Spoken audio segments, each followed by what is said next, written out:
Nagaa fi araarri Waaqayyoo isiniif haa baay'atu obboloonni keenya akkasumas maatiin Tiriinitii Miidiyaa Neetwoorkii. Har'a immoo barsiisa baay'ee barbaachisaa ta'ee fi jireenya amantootaaf akkasumas barsiisa dubbii Waaqayyoo sirriitti hubachuuf kan nu gargaaru barsiisa waa'ee sadan tokkummaa Waaqayyoo yookaan isa afaan Ingiliffaatiin Tiriinitii jennu qabadhee isiniif dhiyaadheetan jira. Warri chaanalii kana subscribe godhin Trinity Media Network miidiyaa keessan miidiyaa dhaloota miidiyaa uummata keenyaa subscribe gochuudhaan hiriyoota keessaniifis share gochuudhaan daddaftanii akka inni monetize akka inni nuu ta'u hojii Waaqayyoo akka wajjin hojjennu gamanumaan jaalala Waaqayyootiin isin affeera har'a akka wajjin hin barannu waa'ee sadan tokkummaa Waaqayyooti jechuudha. Akkuma beekamu yeroo baay'ee waldaa keessatti kan nuti barannu waa'ee sadan tokkummaa Waaqayyoo jecha Sillaasee jedhuun jechaadha. Sillaasee jechuun maal jechuudha yoo jenne jechi Sillaasee jedhu jecha Gi'iizii Saalistus jedhu irraa kan fudhatame yoo ta'u yookaan immoo achirraa kan dhufe yoo ta'u hiikkaan isaa immoo qaaman sadii waaqummaan tokko ta'ee mul'achuu Waaqayyoo mul'isuuf jecha itti fayyadamamedha. Jechi kun Itoophiyaa fi Eertiraa keessa qofa jira. Sillaasee kan jedhu kun waan tokko ta'ee qaama sadii mul'ate ibsuudhaaf kan itti fayyadamamedha jechaadha. Jechi afaan Ingiliffaa garuu baay'ee kan namatti tolu Trinity is 3 in 1, oneness of 3 kana jechuun tokkummaa sadummaa jechuudha. Waaqayyo tokko qaama sadiin mul'achuu isaati malee Waaqayyo sadi jechuu keenyaa miti. Keessumaa obboloonni keenya hordoftoonni amantii Islaamaa kiristaanonni waaqa sadii waaqessu warri nuun jettan nuyi waaqa sadii waaqessan odoo hin taane Waaqayyo tokkicha qaama sadiin mul'ate kan waaqeffannu ta'uu keenya akka hubattan barbaadaa jechuudha. Kanaaf immoo ragaan keenya keessa deebii boqonnaa 6:4-5 sagalee Waaqayyoo maal jedhaa? Yaa Israa'el dhaga'i. Waaqayyo gooftaan keenya Waaqayyo isa tokkicha. Ati Waaqayyo gooftaa kee garaa kee guutuudhaan humna kee guutuudhaanis jaalladhu jedha. Kana jechuun Waaqayyo gooftaan keenya tokkicha malee lama yookaan sadi miti jechaadha. Garuu Waaqayyoon tokkichi kun immoo qaama sadiin akka inni mul'ate macaafni qulqulluun nutti himaa jechaadha. Karaa biraa Maatiyos 22:37 irratti illee ergaan kuni yommus Yesuus deebisee Waaqayyo goofticha garaa kee guutuudhaan jireenya kee guutuudhaan jaallachuutu siif ta'a jedhee ibsee jechuudha.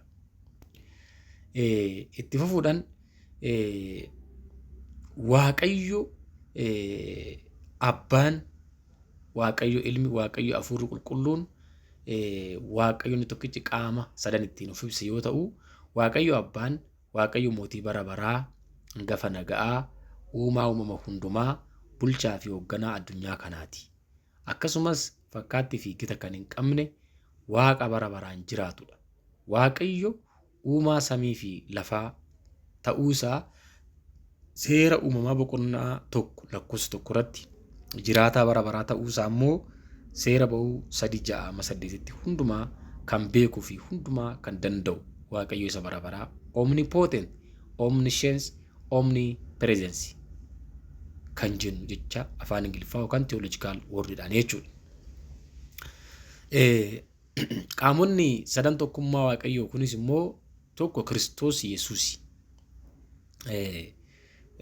Inni jalqabaa Waaqayyo Abbaadha jennee inni lammaffaan immoo Kiristoos, Kiristoolojii isa jennu, Kiristoos Masii isa dibame.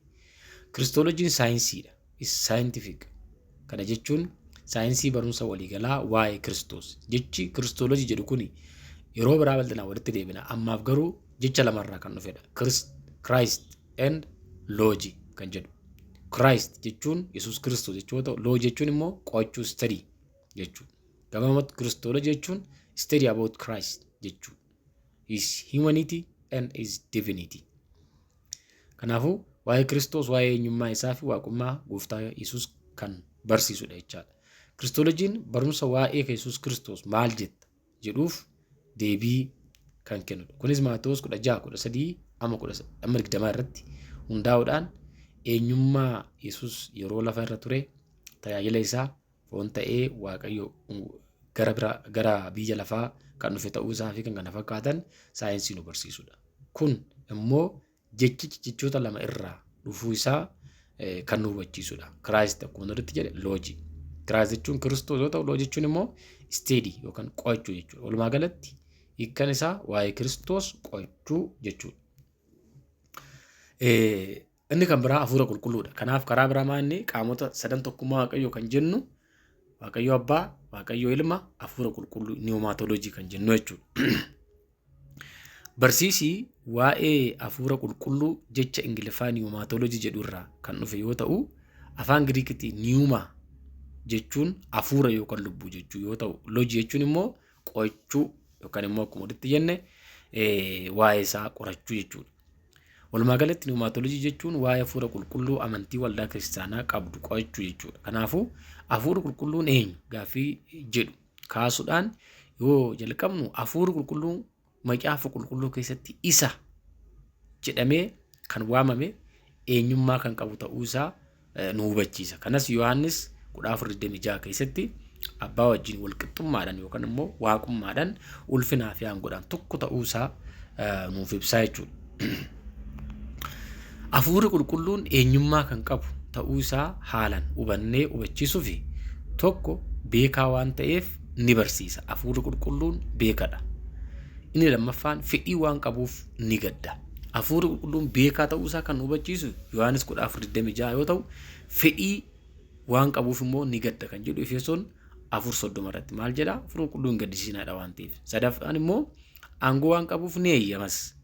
Fakkeenyaaf Phaawulos fa'aa wangeelaa akka lallaban isaan dhorkeera mandara wayiitu Ergamoota 16:6-7 argachuu dandeessu. Kanaafuu akkuma armaan olitti hubachuu yaalletti hafuurri qulqulluun nu keessan kan hojjetu qofa otoo hin taane eenyummaa waaqummaa kan qabu ta'uu isaa hubachuun barbaachisaadha. Asirratti wanti hubatamuu qabu namoonni baay'een waa'ee hafuura qulqulluu yeroo ibsan humna jedhu. Waa'ee yookaan immoo humna waaqayyooti jedhu. Hafuura waaqayyooti jedhu. Sana miti. Hafuurri qulqulluun humna waaqayyoo yookaan immoo waan akka nadaajii ta'ee nu keessan hojjetu otoo hin taane hafuurri qulqulluu waaqa. Qaama sadan tokkummaa waaqayyoo keessaa isa tokko ta'uu isaa hubachuun baay'ee gaariidha jechuudha. Diyaagiraamii kanarraa akkuma argitan baay'ee barbaachisaadha fi sirriitti hubachuun kan nu dandeessisu waa'ee sadan tokkummaa waaqayyoo. Gubbaarratti maal jedhaa? The Father is not the Son jedha. Achumaan the Son is not the Father, the Holy Spirit jedha. The Holy Spirit is not the Father. Akkasumas the Father is not the Holy Spirit, the Holy Spirit is not. Look, sirriitti ilaalaa sarkilii tana sirriitti ilaalaa. The Father is not the Son. The Son is not the Holy Spirit. Argitanii? The Father is not the Holy Spirit. The Holy Spirit is not the Son. Akkas jechaadha dubbiinsaa. Sinii galee garuu maaltu jira? God kan jedhu immoo seentara isaa jira. Maal jira? God is the Son. God is Holy Spirit. God is Father. Seentariin gidduutti geengoo qabatee God jedhamee gidduutti barreeffamee jiru kuni Waaqayyo Ilma, Waaqayyo Abbaadha, Waaqayyo Hafuura Qulqulluudha jedha. Ibsisaa kutaa itti aanu kana keessatti dhiyaateera jechaadha. Kana jechuun Waaqayyo Abbaan Ilma miti. Waaqayyo Abbaan Ilma miti. Waaqayyo Abbaan Hafuura Qulqulluu miti. Waaqayyo Hafuura Qulqulluunis immoo Ilma miti jechaadha. Maalinni yoo jenne immoo Waaqayyo Abbaan Abbaadha. Waaqayyo Abbaadha. Waaqayyo Ilma. Waaqayyo Hafuura Qulqulluudha. Sadan tokkummaa Waaqayyo karaa kanaan yoo haalaan hubannee barannee qabanne malee gara barumsa dogoggoraatti nu geessuu danda'a jechaadha. Sababni isaatiiyyuu Yesuus Kiristoos keessumaa waa'ee kiristoolojii waa'ee gooftaarratti booda ilaala koorsi kiristoolojii jedhu waan ta'eef yeroo qo'attan waan gurguddaa lama sirriitti eeggachuu isinitti jiraata. Dogoggora guddaa keessaa akka hin galle. Tokkoffaani waaqummaa Yesuus Kiristoos qofa ol kaaftanii namummaa isaa yoo gantan ganuun ganuudhuma. Lammaffaan immoo namummaa Yesuus qofa ol kaaftanii waaqummaa isaa yoo gantan ganuun ganuudhuma. Kana akka fakkeenyatti namichi gooftaa keenya Yesuus Kiristoos wajjin fannootti fannifaman hattoonni suni hattoota sallamaan keessaa inni tokko eenyummaa Yesuus Kiristoos lamaan qabu waaqummaa fi namummaa isaa inni qabu keessa namummaa isaa amanee waaqummaa isaa gane. He denies divinity but accepts his humanity jechuudha. Waaqummaa isaa hin gane. Kanaafuu Kiristoos hin gane jechuudha. Kanaaf diyaagiraamii kanatti yoo deebitanii ilaaltan Waaqayyo hafuura ilma waaqayyo hafuura qulqulluudha waaqayyo abbaadha. Garuu waaqayyo abbaan hafuura qulqulluu miti yookaan immoo ilma miti. Hafuura qulqulluunis immoo akkasumallee waaqayyo abbaa miti walitti hin darban jechaadha. Gabaabumatti the father is not the son is not the Holy Spirit is not the God. Not the God miti ila. The father is not the Holy Spirit. The father is not the son. The Holy Spirit is not the son. Kanaafiyyuu God is son, God is father, God is Holy Spirit innee darbuu dandeenya jechuudha. Tokko ta'uu isaanii immoo yeroo qo'annu maal argachuu dandeenya? Akkaataa isaaniitti tokko ta'anii aaboo isaan qaban abbaa ilma hafuura qulqulluu yoo ilaalle uumuu or creationii keessatti uumaa sadii tokko argachuu dandeessu. Caqasawwan kana hunduma isaa yoo dubbiftan ergama guddicha keessatti erga tokko maqaa dhaamaniiru dhaqaatii maqaa abbaa maqaa ilmaa maqaa hafuura qulqulluutiin cuubuudhaan saba hundumaa bartoota tokko godhaa jedhe Yesuus Kiristoos jechaadha.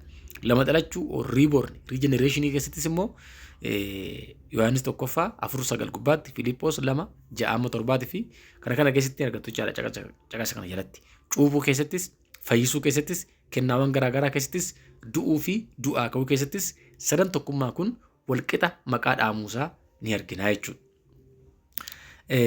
Inni biraa amalaan immoo akkamii tokko ta'an kan jedhu amalaan jechuun attribuutii isaanii karaakterii attribuutii bakka amala isaaniitiin tokko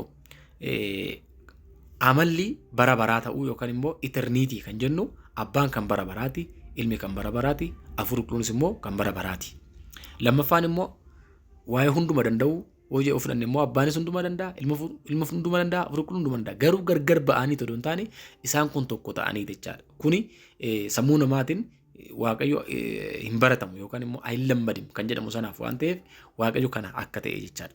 Karaa biraa yeroo tokkotti bakka hundatti argamuu akka danda'u waaqayyo abbaan waaqayyo ilma hafuurri qulqulluun inni kan biraa immoo hundumaa kan beeku akkasumas kan hin jijjiiramne immutability isa jennu abbaa dhiifamaa forgiveness kan godhu dhugaa ta'uu truthful qulqulluu holiness jaalala bara baraa ta'uusaa abbaan ilmi hafuurri qulqulluun tokko ta'uu isaanii caqasawwan kanarraa hubachuu hin dandeenya jechaadha. Kabajamtoota jaalatamtoota ijoollee waaqayyoo nan goolame toora Trinity Media Network subscribe gochuu hin dagatinaa. Obboloota keessaniifis immoo share godhaa. Kitaaba koo wallaalota hin ta'inaa jedhu yoo dubbiftan barumsa akkanaa bal'aa irraa argattu. Gara fuulduraattis tokkoon kitaabota koo akkaataa kanaan isin dhiyeessaa waan deemuuf barumsa baay'ee wajjin barachaa waan deemnuuf adaraa keessan subscribe gochuudhaan na gargaaraan isiniin jedha. Eebbifamaa gooftaan isin haa eebbisu.